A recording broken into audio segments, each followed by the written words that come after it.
Our department is responsible for the life cycle of medical devices in use throughout all the healthcare facilities in the Lower Mainland.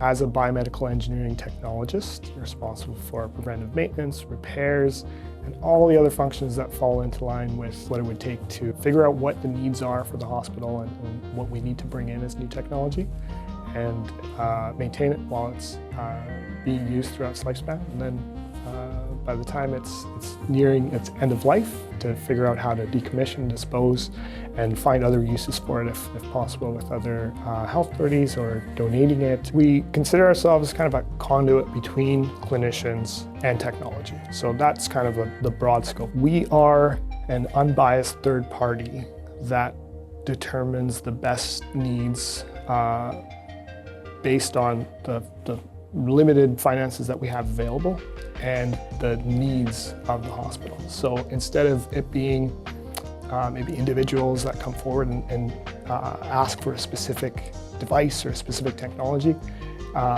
we are asked by the leadership and the health organizations to really determine the needs for replacement. When was it purchased? Does it have a warranty?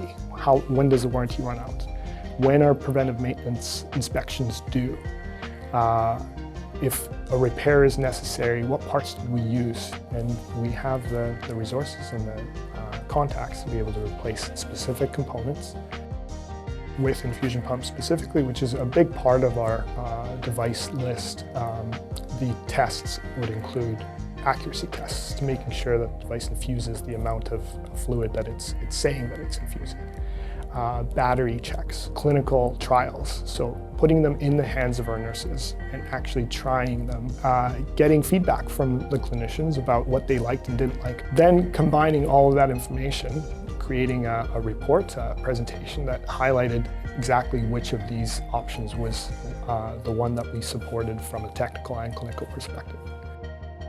The BCIT Biomedical Engineering Diploma program is something that probably more than 95% of our staff have in common. So the program started in the early 70s and still produces graduates that we bring in for our assessments every year.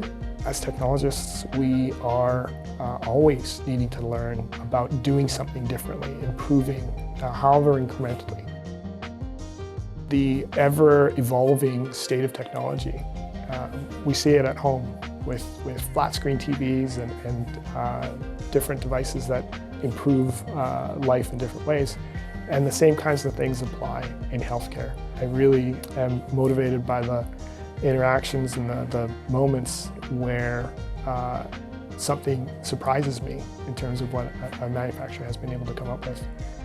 Early on in the pandemic at VGH, we were the center that accepted a lot of ventilators and medical equipment from different places that could offer them up. There is a level of satisfaction that comes from that knowledge that you're doing something that's meaningful, that matters, and has impact on people that need it.